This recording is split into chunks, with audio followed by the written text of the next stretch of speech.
It's time for some straight talk. The big wireless companies charge a boatload for their superior network coverage. But guess what? Straight Talk uses the same cell towers but charges a lot less. Who knew? Well, now you do. And I do. So let's do something. It's time to switch to Straight Talk. Unlimited plans start as low as $35 a month on America's largest, most dependable networks. Straight Talk Wireless. Only at Walmart. Savings may vary. A month equals 30 days. Please refer always to the latest terms and conditions of service at straighttalk.com. Curtis Blow rocking us in the 7 o'clock hour on Golic and Wingo as we are getting closer and closer to Christmas Day. Glad you are with us on ESPN Radio and ESPN2. We are presented by Progressive Insurance. All phone guests will join us on the Shell Pennzoil Performance Line. Mike Golic has dragged me into his sweater hell. Yes, I have. I've had a sweater or a Christmas shirt on all week. Thanks to my wife, she's bought a lot of them, and we got something for Trey. I have on Santor. Would be the Sagittarius side, the half man, half horse, but it's Santa, so it's Santor, not a centaur. And it's a buff Santa, which I'm happy about. Trey has a green sweater on with candy canes and ornaments and blinking lights. Yeah. It's awesome. There are so many wires underneath that sweater and a battery pack. I had to find batteries yesterday to fit it. And you are now blinking. I love this. Can I just say this? Yep. That might be the we buried the lead there. The fact that 2 days or 3 days before Christmas you could find batteries anywhere. Good point. That may be the most impressive thing you'll do the entire Christmas season. In all honesty, there's a couple TVs around ESPN that won't be working because the controller doesn't work. I'll go to my office and go, wait a minute. Doesn't have batteries. Why is this working as I'm pantomiming my remote? Yeah. So we're glad you're with us. We got lots of great guests coming up today as we're closing out our final show before Christmas. Calais Campbell of the Jacksonville Jaguars will join us. Adrian Wojnarowski, our fine, outstanding ESPN NBA insider, will join us. The big man, Damien Woody, will be here before the big man arrives on Christmas. There you go. So he's the pre-Christmas big man. And then Joe Thomas will join us at 9:05 Eastern. But we are delighted to be joined in studio right now by the legendary ESPN insider, former scout. He's a fantasy guru. Field Yates is with us. Hey, man, how you doing? I was curious how you team me up there because that was a loaded list of guests. You got Woj, the preeminent NBA voice, Damien, who just spits fire here at ESPN, yes, he does. Calais Campbell, who might be the NFL Defensive Player of the Year, potential MVP candidate, legitimately, and then Joe Thomas, a future first ballot Hall of Famer, who also is I think if Joe Thomas retired right now and took a job doing probably a litany of different things, he'd be outstanding. He is A+ at Twitter. He is. He's great at it. And by the way, for those watching on ESPN2, when we take a shot of Field here, you will see a strange-looking lamp. Yes, you will. Sort of blocks his face from the 3-shot. That is intentional? No. Well, I had it here. I put it in the middle of the set between Golic and I, and they said, it blocked my one shot. Yeah, so we're blocking your one shot. On the 3-shot, not on the one shot, on the 3-shot. America, you're welcome. So anyway, that's the lamp from a fake pseudo lamp from Christmas Story, the major award. The major award. Fragile, it's Italian. My daughter Chelsea got that for me many, many years ago. It's been in my office. And I thought, why not bring it down for our final show before Christmas? You're getting cozy now in your new confines. There you go. We're getting there. It's awesome. Yeah, I love that lamp. I love Lamp. I love Lamp. I love Lamp. We just cross-pollinated two shows. There are two movies with Anchorman and, of course, A Christmas Story. So anyway, lots to get in with Field, but something we've been talking about, Field, this show before you got here is what to do with people that violate the concussion protocol. Jeff Dickerson, who works in Chicago, our ESPN Chicago station, brought up that the coach should be suspended for a game. Golic didn't have a huge problem with that, saying it's a carrot. But my problem is the whole process with the concussion protocol is to make sure both the player and the coach are divorced from the process. They have nothing to do with it. I mean, Bill O'Brien in the Texans saga got criticized for saying, I'm just coaching. That's what he's supposed to do. The whole point of the UNC or the INC, the independent or unaffiliated neurological consultant, and the spotter is to take them out of it. So I have a problem with taking a coach off the field when he's not even part of the process. How would you address it? Well, let's start by this, because you're right, is that I think that one of the issues when we see these incidents, they look bad. Obviously, the Tom Savage one was particularly scary when he looks to be seizing in the end zone. That's still in being investigated. And now he is on injured reserve, I believe, as of this week because of that situation that maybe even last week, but because of that injury. But it's important that when we have this outrage, we are attributing it to the right thing. And do we know who is involved in the process? And people are looking at that situation and saying the coach erred him. The coach failed Tom Savage. Well, as Trey just said, Bill O'Brien, his response is, I'm just coaching. he took a ton of flack for that. As a matter of fact, a lot of people were more outraged at him than they were the entire situation in general because of his comments following the game. But again, it's not Bill O'Brien who's making the call. And so I think it's important for us to first understand the principles involved, and then we can distribute our anger accordingly. And it seems as though despite the NFL's efforts to make significant progress in the concussion protocol, I don't want to say that it's failed, but it's safe to say that there are so many layers to this that they need to continue to work on, because to the naked eye, it was obvious Tom Savage did not belong back on that field, and yet somehow, in a matter of minutes, he was allowed back on the field. So my thought on this is it's not about who's being punished. Bill O'Brien, I had zero problem when saying that, because he's not responsible for when the player comes back on the field. He waits to be told that. My thought is let's do what we should be doing here. Let's make the punishment something. What do you do? We have kids, Trey. You know, yes. When you want to punish your kid, you punish them so they don't do that act anymore, right? Right. So now, as I said, if I have a team and I say if you individuals, if you do something wrong, your teammates are going to run for it. So you're going to stand next to me while your teammates run. The teammates didn't do anything wrong, but they're getting punished. It's a way, it's a deterrent to stop you from doing something wrong. The coach is not involved. I get it. But if you make the coach the one that's punished, now you damn well better be on high alert, because if you cost our coach a week, someone's head is going to roll. Do you not think the intensity might ratchet up a little bit on, we better not make a mistake on this because our job will be on the line if that coach gets suspended? Yeah, no question. I think there's still some gray area there, because it's why is the coach the person, the odd man out, who gets punished? And are there other situations not related to the concussion protocol where you could say, okay, again, we don't know specifically who is, singularly to blame, if there is someone singularly to blame, but let's make sure that the coach is the, in this case, the sacrificial lamb. The fall guy. He's the fall guy, and he becomes the person that gets punished as a result of it. I would imagine, though, and if that punishment ever came to be, I mean, as you said, the intensity would ratchet up, and there would be a far more, I would say, strident effort by every single team to follow this concussion protocol precisely. Quarterbacks would not be seemingly putting themselves and back into the game, which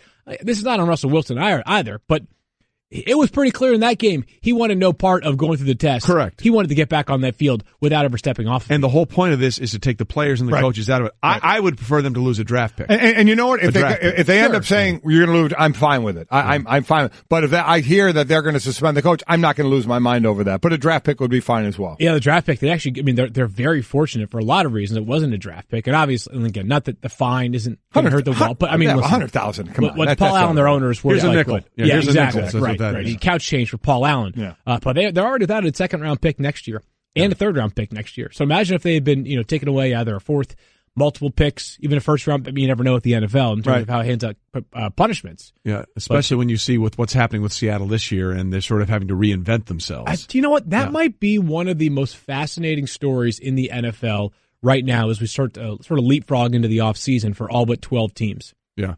Does this team make amends? Does this team start over? Press reset? Well, I think they're going to have to move on from paying the Legion of Boom all the money that they paid them. They, over the last few years, they've had more salary cap money on the back end of that defense than any other team in football. And with the injuries and maybe Cam Chancellor not playing anymore, that's going to change. All right, you mentioned draft picks. There was an article by Steve Serby in the New York Post when the Giants are pleading at this point, apparently, according to the article, for them not to draft a quarterback with a very high draft pick in what is going to be a very rich quarterback draft, as we all believe, with Sam Darnold, Josh Rosen, Josh Allen. I always do that. I don't know why. Josh Allen. Then you've got Rudolph and Baker Mayfield and Lamar Jackson. All these names out there.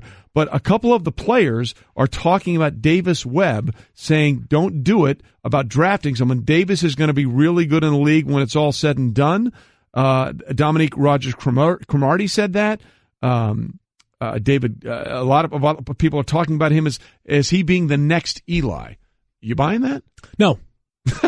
I mean, succinctly, no. But, hasn't played a snap of consequence in the NFL, right? He's taken some practice reps, but we constantly hear about players that look sharp in practice. There's a whole different kettle of fish when you're actually on the field and playing in-game action. Beyond that, and again, listen, you can't muddy the waters of players being the evaluators versus the person who's going to be hired to be their new GM as the evaluator. And this is all presuming that Eli Manning is not with the team next year. I want to say this point was made on Pro Football Talk, maybe by Michael David Smith, that the last time we had a player sort of pounding the table for a quarterback of note, it was DeAndre Hopkins talking about, if anybody is qualified to evaluate quarterbacks amongst players, it's me, because I play with about a zillion of them. Yep. And I'm telling you, Tom Savage is the guy. Oh, well. That lasted for 30 minutes of game action week 1 of the season. And then Deshaun Watson showed up. Right. So Davis Webb was a fine prospect coming out of Cal. There were some who thought he could have gone a round higher than he went. There were some who thought he deserved to go a round lower than he went. He ended up in the third round, obviously, as a soft landing spot to back up Eli Manning for a year. But if I'm the Giants, whether I finish with the second overall pick, the third overall pick, yeah, I'm hunting for a quarterback, especially in a quarterback-rich draft. But they do have to, sorry, Mike, real quick. They do have to figure out at some point. Davis Webb was a third-round pick? Third-round pick, yes. They burned a third-round pick on this guy. They did, yep. Okay, at the same time, we see the Jets burn a second-round pick in Christian Hackenberg, and apparently he's got some sort of pathogen that is contagious because they're not letting him on the field around anybody else. So at some point, they have to see what they have in Davis Webb. He's got to play a little bit in these last 2 games. The only thing is, like, if you're a new GM, you're a new head coach, you have no allegiance to Davis Webb. You're sitting there and say, that's a sunk cost for us, which is, as we know in the NFL, that is so frequent. I mean, think about all the first-round picks that were traded this past offseason. Laken Tomlinson traded from the Detroit Lions to the 49ers. That was new GM Bob Quinn, relatively new, trading him, previously drafted by Martin Mayhew. Philip Dorsett traded by Chris Ballard from the Indianapolis Colts to the New England Patriots, for example. Teams that inherit players rarely view them as or through the prism of what they cost to acquire that player. It's all about, can this guy help us going forward? Is he good enough to be on our roster? I think that new GM, whoever it is, and obviously the Giants have interviewed some very strong candidates, most recently Louis Riddick, our colleague here at ESPN yesterday, that person's probably going to come into that operation and say, you know something? If I don't think Davis Webb is that good, if I don't think he's a big part of our future going forward, I don't care if he costs a third-round pick plus $10 million. He's out of here. Yeah, Dave Gettleman was also interviewed, former GM of Carolinas. Here's what some of the players said, specifically Landon Collins and Dominique Rodgers-Cromartie. Now, first and foremost, we should know, Davis Webb was finally given first-team reps in practice. Yeah. Not reps in practice, first-team reps in practice. Now, he's not going to start or anything, but he was behind that first line. He was in the first-team huddle, given some reps there. So we're talking about Landon Collins as far as should the Giants draft a Josh Rosen or a Sam Darnold if he comes out. Collins said, don't draft him. Don't do it. Davis is going to be really good in the league when his time comes. I promise you. Dominique Rodgers-Cromartie, he seconded that, and he said, called him a young Eli. Said, I used to laugh at him. Why is this man mimicking Eli during a practice? When Eli takes a step, you can see him behind him doing the same motion. What's wrong with this dude? It finally hit me. He's trying to do everything that he's doing, so he's definitely learning, willing to learn, and he's doing the right things. Asked if he thinks the Giants need to draft a quarterback with the second pick, Rodgers-Cromartie told the Post, nah, I think this guy that has the arm and he studied under Eli, I think if you give him the opportunity, he can be the guy. The only problem is nobody's going to listen to the players in this situation, and I agree with you guys. I think they'll take a quarterback in this draft, but it is. And the thing about it is I think people have to understand you don't always need to see in the game to understand what you have. See the Jets.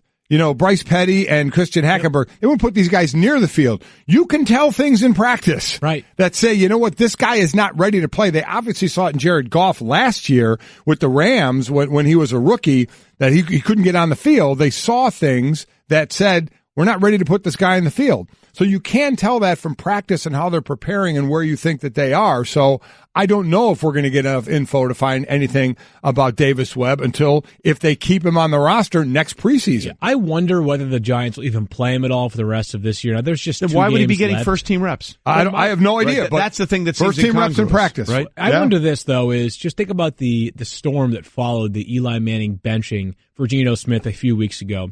And at this point, there's no full-time head coach. There's no full-time general manager, which probably means that if there was ever a time where ownership could get involved with football decisions and it not be that big of a deal, this would be it. Do you think Damara and the Tisch family right now want to see another situation where Eli Manning is benched unceremoniously for a game that does not matter on the calendar? They play the Arizona Cardinals this week, and then they finish up the following week with the Redskins. Are they going to want to advocate for, they probably want to let Eli Manning ride it out the rest of the season, have 2 more games, and then let next Sunday, whether it's the final game Eli plays or not, serve as a potential final game for Eli Manning as a New I don't think Eli's getting benched. No, I think he may come off the bench and play I think that if this guy that's getting first-team reps, be ready. There's no way Eli, after what happened, no way Eli's getting benched for the last 2 games. Not going to happen. Maybe we see Davis Webb in the second half of this game specifically. Right. Because in Week 17, wouldn't you want to, if you think there's a chance that Eli Manning might be done with your franchise after this give him a final curtain call. Let him have the whole game. You know, like let Kobe take 50 shots in his last game and no one worry. Well, about he it, did. Right? And I think you're right. For that reason, I think if Webb is going to play, it's probably going to be in the second half of this coming game this week. By the way, we are here with Field Yates on Golic and Wingo, ESPN Radio, ESPN2. Just so people understand how rare the situation the Giants find themselves in, if the season ended today, and it doesn't, the Giants would have the second pick in the draft. Only once have the Giants picked in the top 2, and that was in 1981. They took Lawrence Taylor. So there's good precedent at least. So at least the one other time this has happened, you know where they are. Now again, they did get Eli Manning, who was the number 1 pick in 2004, but it was the Chargers who made that pick, and then they made the swap after taking Phillip Rivers, I think, at the 4 spot there. That's correct, yep. So we'll see what happens with the Giants.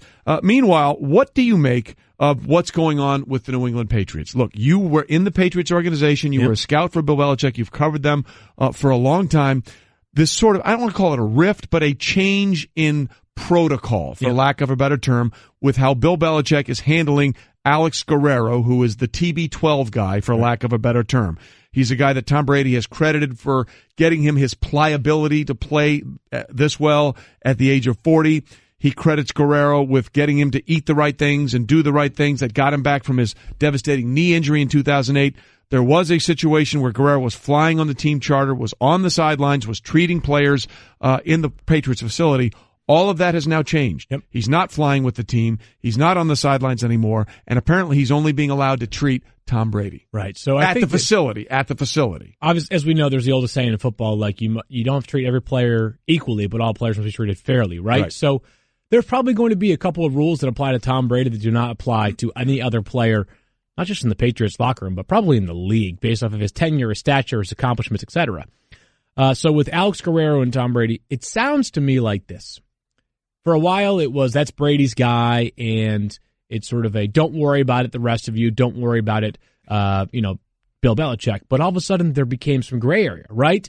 And specifically, it would be, is Alex Guerrero not trying to become involved? Is he involved with players at the behest or at the expense of other people that have a comparable job to Alex Guerrero, as in strength and conditioning coaches, nutritionists, the Patriots hire and have a terrific staff of inside the walls of Gillette Stadium, that all of a sudden it becomes a little bit less clear as to who they should be responding to, or it's either maybe not insulting to the Patriots training staff or the Patriots strength and conditioning staff. I would think it is insulting. That's a pretty good word. Maybe insulting, maybe at the very least, like it's annoying to them. And I don't think that Bill Belichick drew the significant line in the sand against Tom Brady. I think he maybe reset the lines in the sand with Tom Brady. And I don't want to say that this is something that is a total non-story.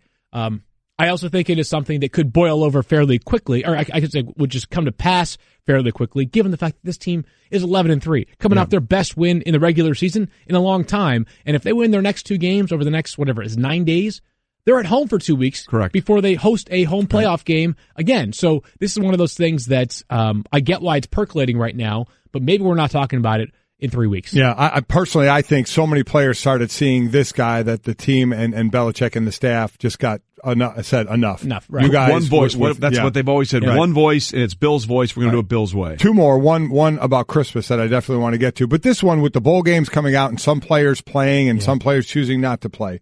If these guys asked you, if it were Wyoming's playing Central Michigan in the famous Idaho Potato Bowl, UCLA and Kansas State in the Cactus Bowl, Oklahoma State and Virginia Tech in the Camping World Bowl, and USC Ohio State in the Cotton Bowl.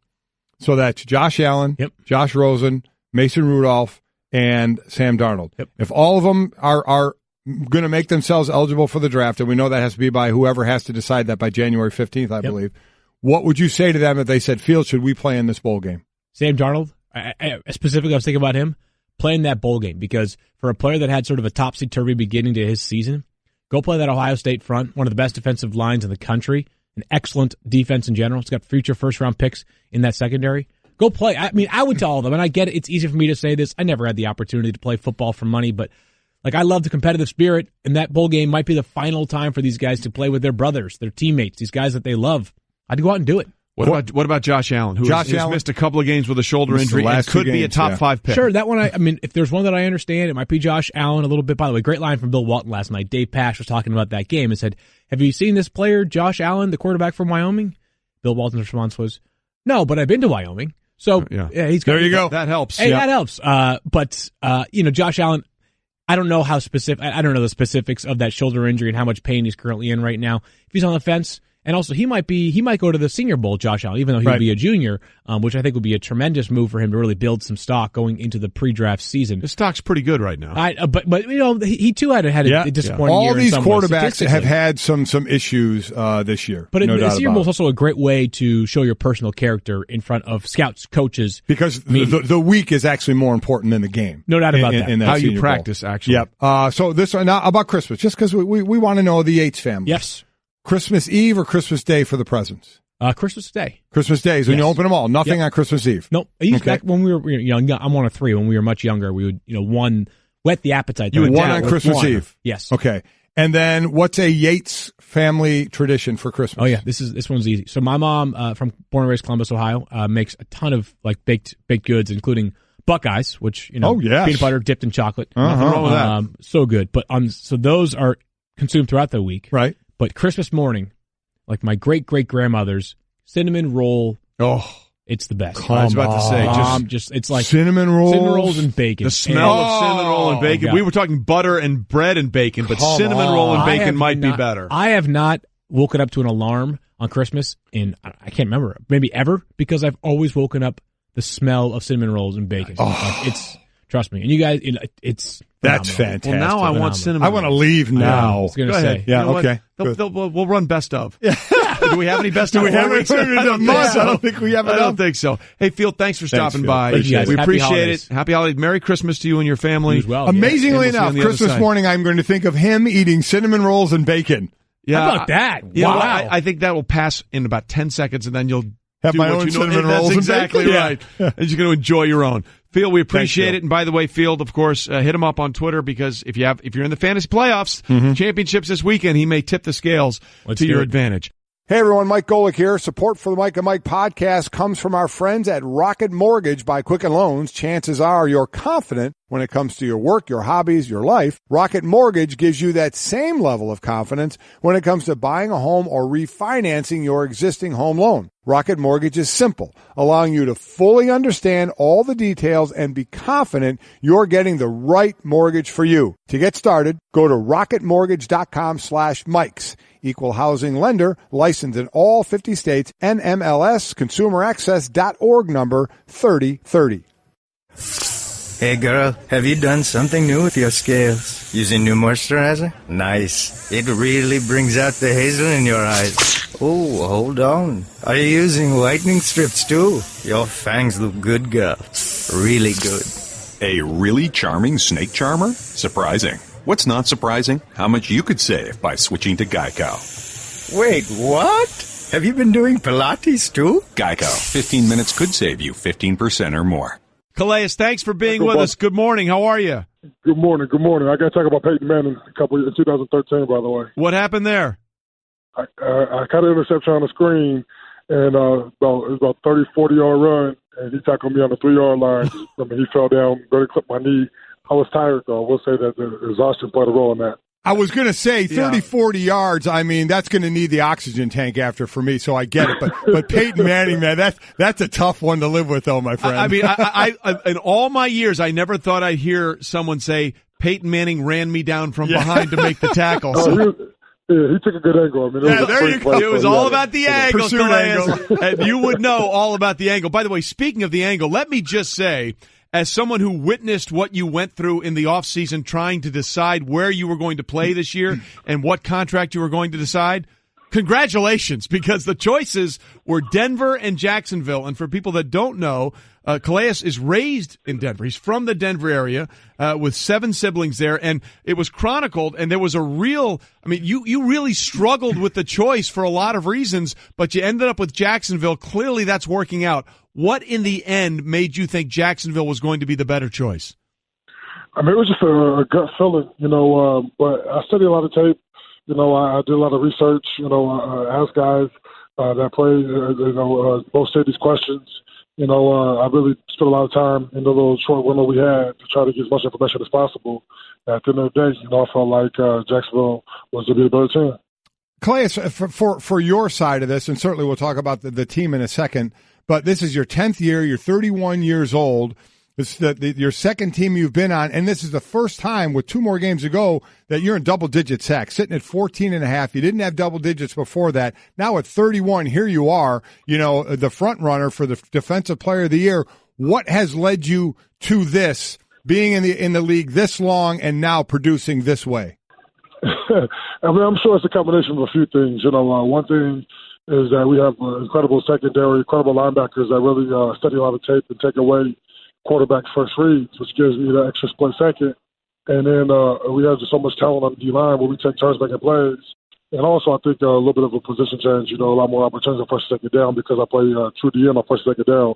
I don't go inside until third down. So, just opportunity, taking advantage of opportunities. And I missed a few too, which is, football. But, I'm having a lot of fun out there, enjoying myself, with a good team. You certainly are, and it's being reflected in your play. Golic and Wingo, ESPN Radio and ESPN2. We are presented by Progressive Insurance. Calais Campbell of the Saxonville Jaguars, who, by the way, twice this year have had 10 sacks in a game, which is ridiculous, joining us on the Shell Pennzoil Performance Line.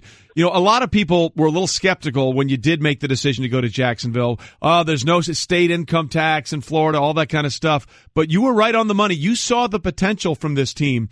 And, you're sort of the sage veteran on this squad that has so many young players out there, whether it's Fowler or Miles Jack or the 2 cornerbacks in Bouye and Ramsey, obviously Jalen Ramsey. What do you see from this bunch? Sometimes when guys get together like this, Calais, they're not young enough or they're not old enough yet to know they shouldn't be doing this, yet they are. Is that sort of helping this squad?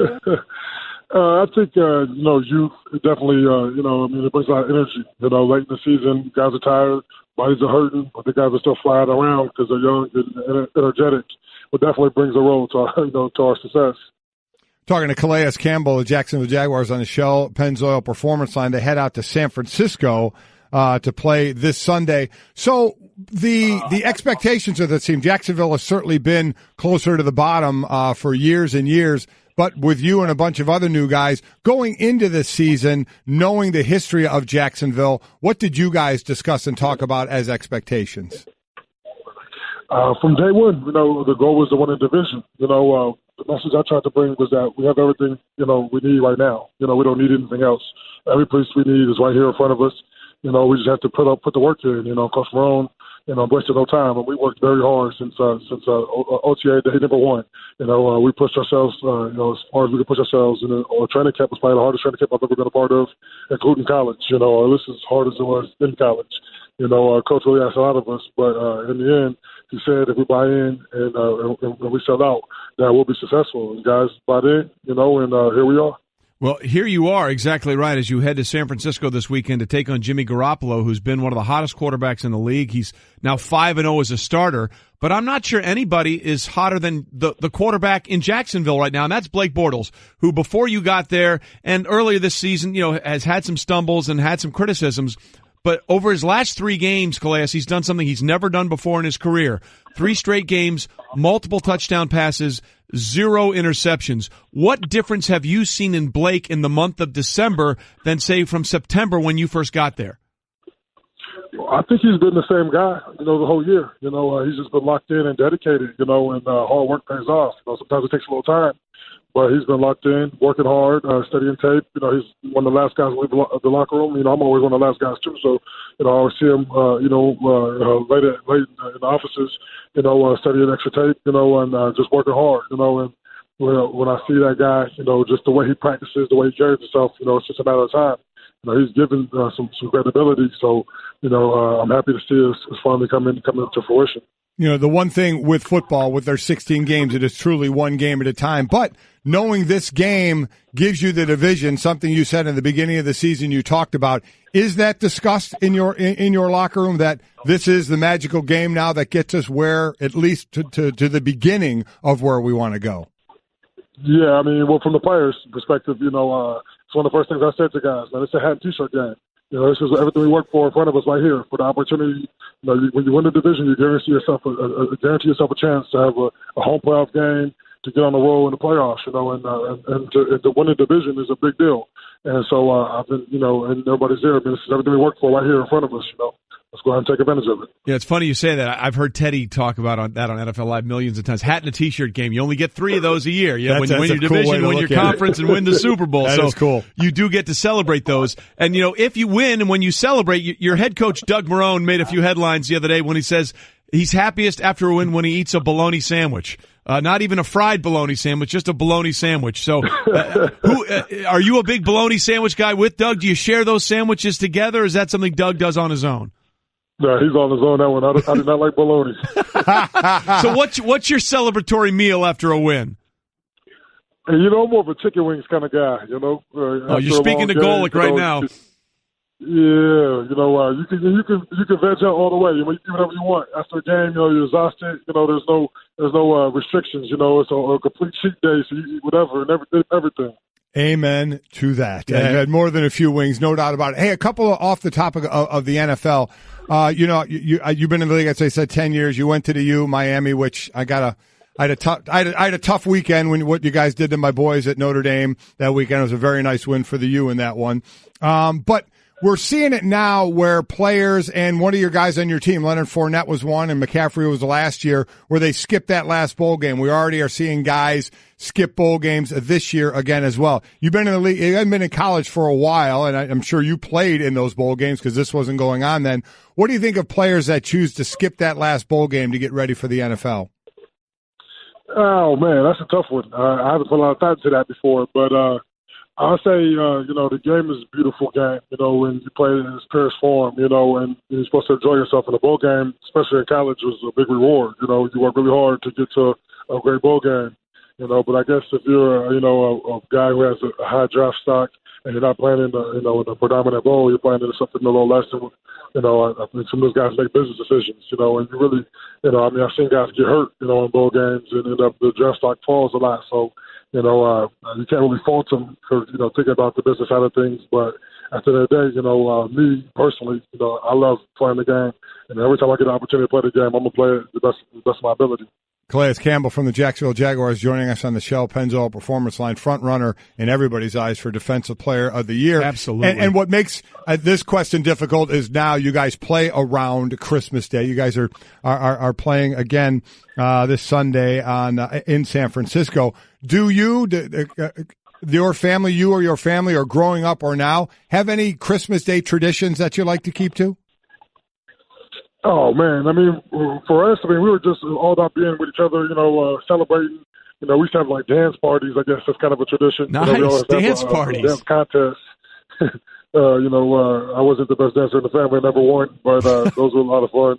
Always, you know, I don't think we, you know, we were together for Thanksgiving, and everybody came down this last week to celebrate Christmas early with me because I won't be able to celebrate this year with them, but we didn't have a dance party, so I guess we don't keep those traditions alive, but they were a lot of fun. Listen, cool. Having seen Calais in person, I would love to see him get out there on a dance move. That would be my Christmas tradition. I got a couple things. That would be my Christmas tradition, seeing that. Calais, we appreciate you being with us. Fantastic season, not only for you, for the Jaguars, potentially in the playoffs for the first time in 10 years. It's great, and maybe a hat and T-shirt game Sunday in San Francisco. Thanks for being with us. Thanks, and Merry Calais. Christmas. Okay.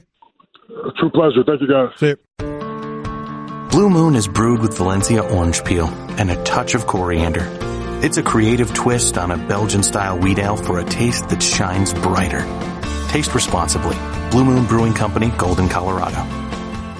We've been asking you all out there, we have a couple of questions. A poll, do you open presents on Christmas morning or Christmas Day?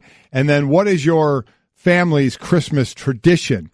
A couple of them. Then I got a story about a city in Missouri that's trying to do something. All right, you're gonna share that with us? Yes, I am. Right. Carlton says, favorite tradition when I was a kid, breakfast, fried oysters, bacon, and scrambled eggs after you open gifts. He's got to be from the East Coast somewhere. Fried oysters, right? Fried oysters. Not bad. Wow, that is pretty interesting. Also, Christmas morning as being gifts being opened with the kids. Homemade berry coffee cake for breakfast, The aroma of the turkey is already in the oven throughout the house. Grandparents arrive for family Christmas at 11, best day of the year. That's cool. It is cool. I like that a lot. We're going through this on Golic and Wingo, ESPN Radio, ESPN2. We're presented by Progressive Insurance. You got another one there for us? No, go ahead. What do you got? No, just checking because I want to make sure you get all these stories in. Got them in. And so this is, do you know, and no, tell me I lost it. Oh, no, here it is. Okay. By the way, you lost it like 3 years ago. Where is it Sedalia, Missouri? Sedalia, Missouri. Sedalia, Missouri. That would be Missouri again. I'm sorry. Yeah. Sedalia, Missouri. Yeah. They're trying to get into the Guinness Book of World Records. Okay. For the largest Christmas stocking ever. Solid. Okay, so do we have what the largest Christmas stocking is? The largest Christmas stocking, the city is trying to beat the record that was set by an Italian city of Carrara in 2011. Is that Carrara? Carrera? Like I don't Carrera know. Marble comes from. Carrara. No, that's Carrara. That's Carrara. Say it how you like. Sedalia's red and white stocking was officially measured Tuesday at 177 feet tall for entry into the Guinness Book of World Records. That is a lot of fabric. Yes. It was so large that with a few more inches, it would have not fit in the Missouri State Fair arena. It's 72 feet wide and weighs a whopping 820 pounds. Okay, here's my question. Yeah. Where are you hanging that stocking? It's so tall that that doesn't have a building that's high enough to hang it from. There it is. Right now. So there's the dilemma. There is a dilemma. It's great that you built it, but where are you going to hang it for Santa to put stuff in it? I don't know. And that, you know what? We joked earlier in the show here on Golic and Wingo about like no one puts a car in the driveway. Right. You could put a car in that stocking. Yes, you could. You could literally put a car in that stocking. Yeah, the idea of this giant stocking was a way to promote community Santa, local program that gives presents to kids during the holidays, which is obviously fantastic. Tremendous, good stuff. Members of a church sewing group. Okay. There's a church sewing group. That's a lot of sewing. Started working on the stocking in early July. I'm sorry. I don't know how I got July mixed up with October, but I did.